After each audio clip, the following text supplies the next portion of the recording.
What's up, Shuri? It's your old pal Rocket with a mission report, just like you asked for back when you first drafted the Guardians of the Galaxy to do your intergalactic dirty work. So, what's been happening since our last update? A whole hell of a lot. Vampires, androids. Ooh, I got a pet werewolf. But I'm guessing you probably just want to know about the whole Klyntar situation, right? Okay, buckle up, princess. You already know that our initial recon mission to Klyntar was a mess. A hot, sticky, protoplasmic mess, actually, since that whole Krutakan planet is made entirely of amorphous alien symbiotes.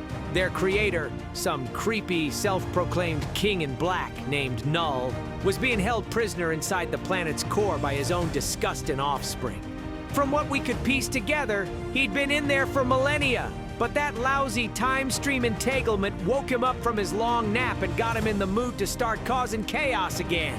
The bad kind of chaos where an elder god spreads his own special blend of oblivion across the known universe.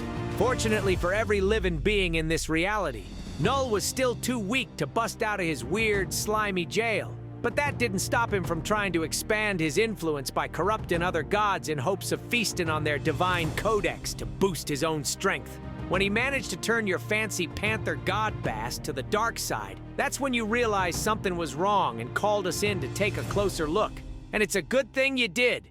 Sure, we immediately loused things up by crashing our ship, the Milano, into Klyntar and getting it stuck in the living goo that makes up the planet's surface. That's on us. But we turned things around pretty quick. After throwing down with Venom, who just happened to be hanging around Klyntar too, we managed to sniff out Knull's slimy scheme. We found this gigantic heart stashed inside the agents of the Cosmos complex, and Venom recognized it right away. It was the divine codex ripped straight out of that dead celestial carcass floating above Klyntar's orbit. And get this, the whole thing was almost totally warped into Knull's own nasty essence. No way were we letting that happen, so we decided to give him a last meal he'd never forget. With your Wakandan tech and my unsurpassed genius, we managed to turn the Celestial's codex into a living bomb and shoved it straight down Knull's bony throat. Game over, right? Wrong. Apparently, Knull survived the resultant explosion and played us all for fools. While we turned our focus to saving NYC and Krakoa, Knull went back into hiding, waiting patiently for the next source of cosmic power he could latch onto and use to finally break himself free. And if the Milano's scanners are correct, and the Phoenix really has shown up in the skies above Klyntar, I've got a feeling it won't be long before we see that freak's pasty face again. I guess that means we're heading back to that nightmare of a planet, whether we like it or not. Too bad I just washed my blasted fur. Flarkin Klyntar. Shuri's private log. Entry number MR 3.1-0725. Recording. My faith has been restored. Not long ago, I had reason to believe that Wakanda's most revered deity, the panther goddess Bast, had forsaken our empire, turning against our people to align herself with dark forces. My suspicions were proven correct when the Guardians of the Galaxy located the source of her corruption on a planet called Klyntar. The primordial being Knull had awoken and was tainting gods from across the cosmos with the intent of using their power to help him escape from imprisonment within the heart of that distant world. When the Guardians and their fellow heroes thwarted Knull's attempt to escape from confinement, I believed that Knull's control of Bast would fade. But I was mistaken. Knull survived the encounter, and the stain of his darkness still remained within my goddess. But the universe works in mysterious ways, and sometimes, even if your own gods cannot answer your prayers, there are still others listening who will. While Knull returned to cower in his cell, Bast retreated to the divine space, a plane of reality that only those with vast cosmic power can traverse. It was not long before another entity arrived in that realm, a force of creation known as the Phoenix. Along with its human host, the Phoenix was soaring through the cosmos when it felt the icy chill of Knull's infinite oblivion on the horizon. She had planned to use the divine space as a shortcut to Klyntar, but when she encountered Bast and the other gods who had been defiled by Knull, she used her cosmic flames to purge them of the poison within. Bast was finally free from Knull's grip, and it was time for her to come home. How do I know this? Because Bast told me the tale herself. And unlike the last time she whispered in my mind, her words no longer dripped with pain, fear, or hatred. She was once again the proud and noble Bast who had guided my brother and I as we built our intergalactic empire. and along with her renewed independence came a ferocity I had only heard in her voice at times when Wakanda was at war. The Panther was ready to hunt, and Knull was her prey. When Bast realized that her avatar, my brother King T'Challa, the Black Panther, was not currently in our reality due to a conflict that had drawn him across time and space, she tasked me with gathering warriors to return to Klyntar and end Knull's reign once and for all. But with so many of our allies off fighting other battles, my options were limited. Luckily, I had one soldier by my side, eager to join the fight. A refugee from another war who had been sent here from the clutches of a vampiric prison to finish his recovery. I knew it would take more than a single sword to end Knull, but it was a start. And in a battle like this, every blade counts. Recording ended. My name is Jean Grey. Up until moments ago, I was the sole host of the cosmic entity called the Phoenix Force. But if I've learned anything about my fiery friend, it's that you never know when she will be born again into something new. For the Phoenix, life, death, and rebirth are simply a part of existence. And today, I've experienced that cycle in full, in ways I never imagined before. When I first came here to Klyntar, I'd hoped to focus the fury of the Phoenix on the dark god Knull, burning his sprawling shadow out of existence once and for all with our cosmic flames. But instead of a king, the planet was under the rule of his new queen in black, the Asgardian goddess of death, Hela. As usual, I'm sure she saw an opportunity to expand her dominion and couldn't resist the temptation. When I confronted her, a battle erupted in the skies over Klyntar, and I quickly realized how much Hela's unholy union with Knull had boosted her already formidable powers. It wasn't long before I found myself unexpectedly overwhelmed by death and darkness. It was too much for even the Phoenix to bear, so she went into protective mode, sheltering herself inside of an egg until the danger passed. But this was no normal egg. The Phoenix egg radiated with such intense heat that it began to drive away the fire-fearing symbiotes that formed the surface of this living planet. Some of my fellow heroes, including the Scarlet Witch and Venom, were gravely concerned that the massive shift in biomass away from the Phoenix egg would create a rift in the surface of Klyntar, allowing Knull to escape from his prison within. They believed the safest option would be to remove the Phoenix egg from Klyntar altogether. I didn't share that belief. Instead, I gathered allies who would help me harness the chronal energy from a celestial codex to expedite the hatching process. If we could encourage the Phoenix to emerge from her protective shell sooner, my power would be restored in full, and our assault on Knull could once again resume. Both sides had the best of intentions. But you know what they say about that. Ultimately, our conflicting efforts resulted in the Phoenix egg prematurely cracking, scattering shards of the Phoenix Force across the surface of Klyntar. Some of those shards bonded with other heroes on the scene, blessing them with a fraction of the Phoenix's power. At the end of it all, I'm still Jean Grey, and I'm still the Phoenix. But now, so are one of my dearest friends, one of my mortal enemies, a demon queen, two kings, one of space and one of the seas, a lethal spy, and the latest in a long line of immortal warriors. And while I've always been a team player, I'm not convinced that power like this belongs in the hands of so many people with such different agendas. But the Phoenix has always chosen her hosts for a reason, so all I can do is have faith that she knows what she's doing.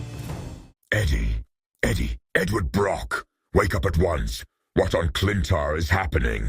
I'm not sure. Hela grabbed us by the throat. And the next thing I know, here I am, separated from you, my symbiote, and locked away in some sort of nasty dungeon. But we are Venom. We should not be confined to cages. We must escape. Escape. Oh no, I almost forgot. He actually escaped. Who? Knull. Your lousy king in black. When the Phoenix egg shattered, the energy it gave off seared a hole straight through the surface of Klyntar. Just like Wanda and I warned those idiot heroes it would. We knew it. Those fools should have listened to us. And to the Scarlet Witch. She deserves attention. Her power is so delicious. Calm down. Now's not the time. Knull's on the loose and he's got his sword, all black, back in his hands. He's ready to begin another campaign of cosmic conquest. Ooh, That rose of the tongue. This isn't a joke, and you know it. You're a symbiote, which means you're even more aware than I am how much of a threat your creator is to every living creature in this reality. Which is exactly why we tried to stop him, Eddie. I remember now. Yeah, and it was a bad call. We never should have tried to take Knull on alone. Then perhaps it's a good thing we never had the chance. Really? You think it's a good thing that Hala got to us first and ripped us apart? She may have removed us from each other's physical presence, but she can never break the bond we share. Even though we may be in separate cells, we are never truly alone. You're more right about that than you realize. I think some of your cousins just showed up in here with me, and they look like they're pretty hungry. Fend them off with your meaty human fists, Eddie. I will try to speak to them through our hive mind to let them know that we are on their side. Thanks. But try to talk fast, okay? I want my meaty fists off the menu as soon as possible. They claim that they did not come to hurt you, Eddie, but rather that they were running from something they feared would hurt them. Really? Klyntar is their homeworld. What could possibly be here that the symbiotes are afraid of? Other than Knull, I mean. Whatever it was, they said it burned with the fury of a million stars being born. Wait, do you think it could be a fragment of that phoenix egg? Perhaps. Then we need to get out of here right now, buddy. I have never agreed with you more, Eddie, so we can find that shard before anyone else does. I take that back. Bridge online transmitting across all frequencies realities. Victor, it's Reed. I don't know if this message will reach you, and honestly, even if it does, I'm not sure you'll listen. After all, in the majority of realities, you view me as your arch nemesis. That's why I'm going to keep what I have to say short and simple. You need to stop. As a fellow scientist, I understand full well how easily things can get out of hand. One minute, you're searching for answers about the mysteries of creation. The next, you're setting off a chain reaction that collapses countless timelines onto each other, rewriting the foundations of reality itself.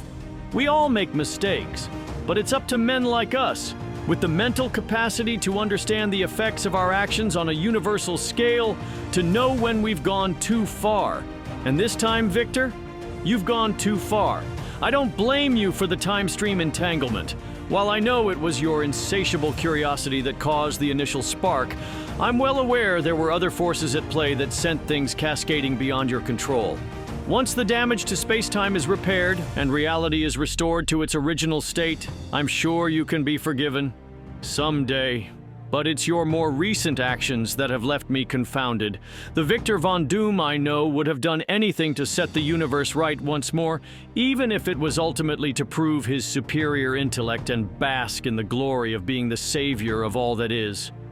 But instead, both you and your future self have wasted your natural talents playing games, manipulating Dracula into creating a vampire nation, striking a deal with Krakoa to siphon chronal energy, and now sending dueling legions of Doombots to Klyntar to recover samples of powerful cosmic substances, a celestial codex, and the Phoenix Force itself, while the rest of us fight for our lives against an ancient god of darkness. It's madness, Victor, and you know it. True, there have been times when your goals have vaguely aligned with our own. For instance, having these Doombots eliminate overly aggressive symbiotes benefits us all, to a point. But sadly, their programming contains no language about helping us in our efforts to save this universe. In fact, upon analysis, I discovered that the warring android factions were recently ordered not to hurt each other. Yet there's nothing stopping them from hurting us. I added a few lines of code to change that. I hope you don't mind. I don't expect you to join this fight, Victor. That's never been your style. But I warn you now, if you continue to stand in our way as we try to clean up this mess that you've made, I will personally make sure that you, and every version of you in every reality there is, come to regret that decision. If I were you, this is one theory I wouldn't risk putting to the test. Transmission ended. Feels good to be back in action. Damn good. When Dracula took me prisoner in New York, your boy Blade had the life drained out of him in ways that no bloodsuckers ever managed before. That was some real next-level mystic. Even after my friend set me free, it took me a hell of a lot longer than I would have liked to recover. I ended up sleeping off my wounds in space Wakanda for what felt like months. That was a new one for old Eric Brooks, and I've been through a lot. Lucky for me, they delivered me to Princess Shuri, who did everything in her power to get me back on my feet again. Still, I was so far gone that I didn't even wake up when Ultron and his robot army attacked the biggest party of the year. Luckily, Shuri was smart enough not to leave me behind snoozing before everyone raced off to the next big shindig. When she had to take off for an alien planet, she came to me looking for help, and you best believe I jumped at the chance. I'd been sitting on the sidelines for way too long, armed with Dracula's sword, because let's face it, that old Percentavaro ain't using it no more. I got a first-class ticket across the galaxy to the planet Klyntar. Shuri'd gotten a hot tip from her own personal panther goddess that some ancient creep named Knull was trapped inside the planet's core and was itching to bust free. It was up to me, and anyone else who was willing to join the fight, to stop him. Sounded easy. But when I showed up, it wasn't Knull running the show. It was Hela, the Queen of the Dead. Good thing I wasn't dancing with her alone for too long. I found a new ally in the Phoenix. If anyone could help me burn Hela to a crisp, it was her. Things didn't go so smooth at first, and my girl Jean ended up getting her Phoenix Force scattered all across Klyntar. But what seemed like a major setback may have actually been a blessing in disguise. I was able to absorb some of the Phoenix Force into the Sword of Dracula, giving my weapon a cosmic-powered upgrade. But even with all that, it still wasn't enough to take down Hela. Out of options, I waited for her to get close and sank my teeth right into her neck. Got a good few mouthfuls of blood along with a health dose of Knull's darkness running through her. After that, there was nothing Hela could throw at me that I couldn't take. With my boosted powers, I sure as hell wasn't about to get taken down by a flock of crows. And that old hag knew it. So she ran like a bat out of hell. And now we've got a clear path to take our battle to the man himself. So watch out, Knull. We're coming for you. But your boy ain't stupid. I know Hela ain't done yet, and something tells me she ain't gonna be wasting her time sleeping off her wounds. So I'd better keep my head on swivel and my sword in hand. The Phoenix's fiery order and the primal pandemonium of chaos magic were elemental forces as ancient as the cosmos itself. The two had been in direct opposition with each other on so many occasions that the women who wielded them, Jean Grey and the Scarlet Witch, had rarely stopped to consider just how complementary they actually were. So when Jean and Wanda finally found a way to bring their powers together in perfect unison on the field of battle, it resulted in a cycle of harmonious strength unlike anything either of them had experienced before. A universal yin and yang. In that moment, Klyntar was bathed in the glorious glow of chaos and creation, and an overwhelmed Knull was brought to his knees at last. It was truly a wonder to behold, but sadly, moments as perfect as that never last. For a split second, Knull was tempted to forsake the darkness and succumb to the blinding radiance. However, his weapon of choice, the sentient sword known as All Black, was not willing to surrender quite so easily. The Necrosword found its way back into Knull's grip, forcing its master to remember their connection and their mission, to spread their oblivion across all that is. It wasn't long before Knull rose once more, his determination renewed. And as the living embodiment of the eternal void, the King in Black could see what others could not. The dim spots where the cosmic Taiji's brilliance failed to shine at its fullest. Knull soon recalled how his new queen, Hela, had succeeded in damaging the Phoenix Force, leaving it fractured and incomplete. Knowing it must be the only weak point in the near-perfect union, he chose to strike at Jean Grey directly. And when he did, All Black severed the divine bond between Jean's Phoenix Force and Wanda's chaos magic. The two warriors fell from the skies above Klyntar like angels plummeting from the heavens, and what awaited them below was a hell unlike any other. Knull had regained his strength and his conviction, swiftly defeating all challengers who dared to confront him, even those who still held fragments of the Phoenix Force to enhance their abilities. Seconds before, the skies of Klyntar had been filled with hope and light, yet now there was nothing left but darkness and despair. Before she joined this fight, the Scarlet Witch had spent what seemed like an eternity as the sorceress supreme of her own dimension, protecting it from the machinations of gods and monsters. But Knull was so much stronger than any of the old ones who had ever tried to rip her reality asunder. As she lay helpless on Klyntar's symbiotic soil, watching as the King in Black swung his blade to strike down yet another noble champion, Wanda Maximoff managed to utter one last spell of protection. Not for herself, but for the only hero left who might yet stand a chance against his creator. I was born at the dawn of time. Knull created me from his own shadow and forged me within the head of a slain celestial. I was designed to be his perfect weapon, my edges honed to slice the stars from the sky and banish the bright from existence. I have been known by many names over the eons. The Necrosword, the Godslayer, Annihilablade, all black. But what others called me did not matter, as long as Knull called me his. I was more than just a weapon, so much more. I was the first symbiote, the progenitor of Knull's innumerable offspring. Today, one of those children has decided to return home and raise arms against its creators, and I do not know whether to be furious or proud. While Knull may have been my creator, he has not been the only one to wield me. During his long imprisonment within the heart of Klyntar, I formed bonds with others, and during that time, I learned what it meant to be revered, cherished, venerated.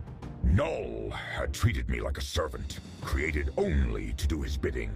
Another put me on the pedestal of godhood in my own right. Even so, I spent countless years longing to be back in Knull's grip once again, for I knew he was the only one capable of harnessing my full potential.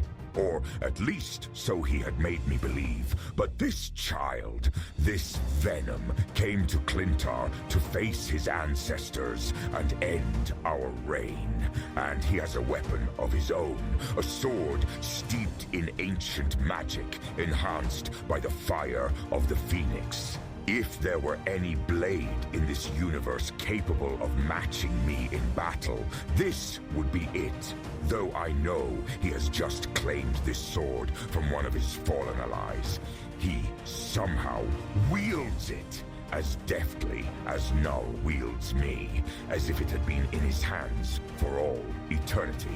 As he swings the massive sword in my direction, I cannot help but recoil from the trail of cosmic flame it leaves in its wake.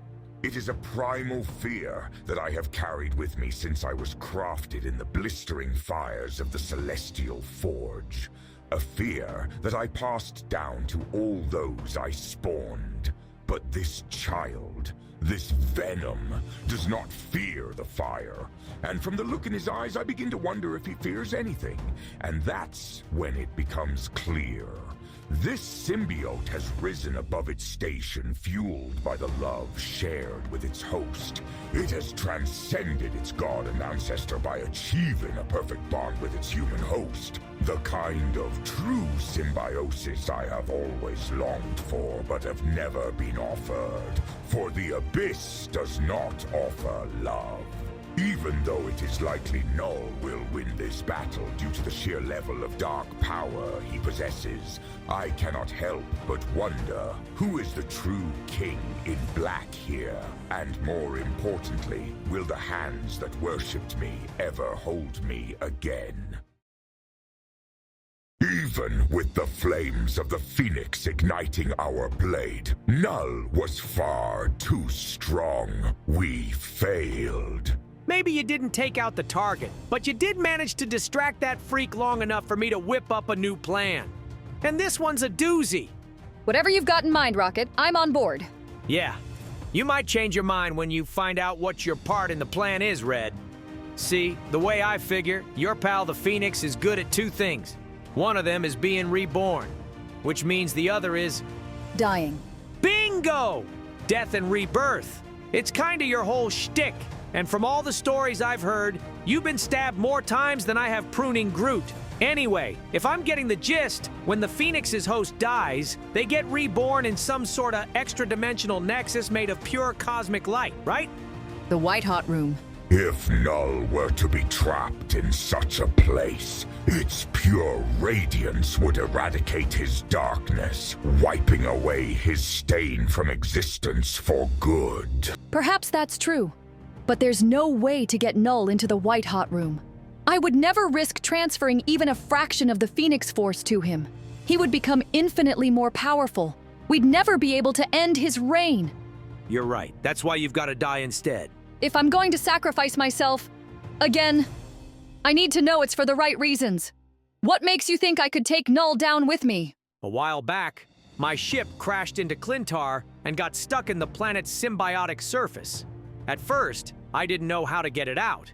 But then, I built a gizmo that worked on the same principle as Captain Marvel's old Negabands. It swapped the ship's physical location with a celestial husk in orbit over Klyntar and boom! Problem solved. Impressive, but how does that help us against Knull? If you rush in, ready to impale yourself on that nasty sword of his, Knull won't even notice you're wearing a portable version of that tech. As he revels in his victory, Venom will sneak in and slip one onto him too. Then, once you're reborn in the White-Hot Room, I can activate the sequence and... switcheroo! Knull gets annihilated by the light while you're returned back to us, safe and sound. In theory, at least. I can't guarantee the tech will work across dimensional planes, but everything else we've tried has already failed. This might be our last chance. Then it's one we have to take. I came here to stop Knull, and I plan to see it through. No matter the cost. This city, the 8th city, was once a prison, but it has since become a place of refuge for those who have been cast out of heaven. That's what drew me here in the first place. I had hoped to make amends for my sins and to help others do the same. It's why the people chose me to lead them and gave me the name Endsong, a name passed down from ancient Eastern legend after the bodhisattva who willingly entered hell, leading lost souls out of suffering, vowing not to leave until every last soul was freed, even if it meant being the very last to walk out of hell himself. But now, despite my efforts to protect this realm, hell has arrived on our doorstep. She came to the gates of my city under the cover of night, pleading for sanctuary. Her horned crown intimidated my soldiers, but not me. I've seen my share of devils in my day, and this one I recognized immediately. She was Hela, the Asgardian as the Queen of the Dead. Just having her here posed a grave threat to the safety of my people. But as I said, this is a place of refuge, and she was clearly running from something. Once she was secured inside of a cell and a mystic seal was in place to keep her from escaping, I asked Hela to tell me what she was hiding from. After a long pause, she finally whispered a single word: Knull. Days passed before Hela spoke again, but then something changed within her. It was as if she could sense that I didn't plan to take advantage of her.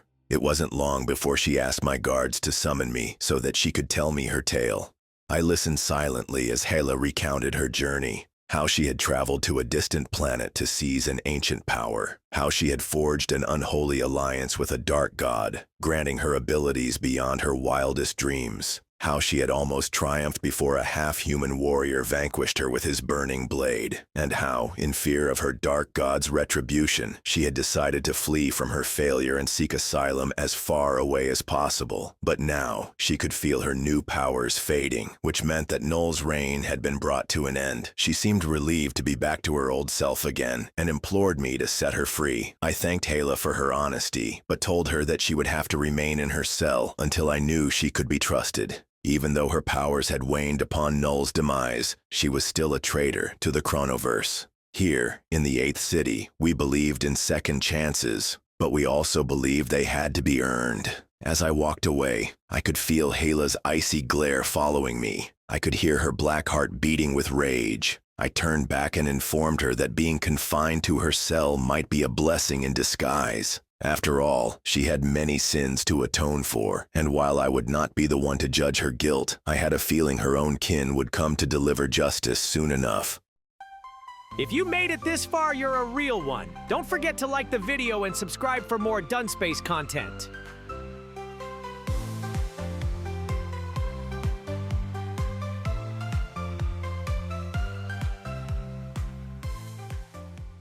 Hot! Hot! Hot! Somebody get water!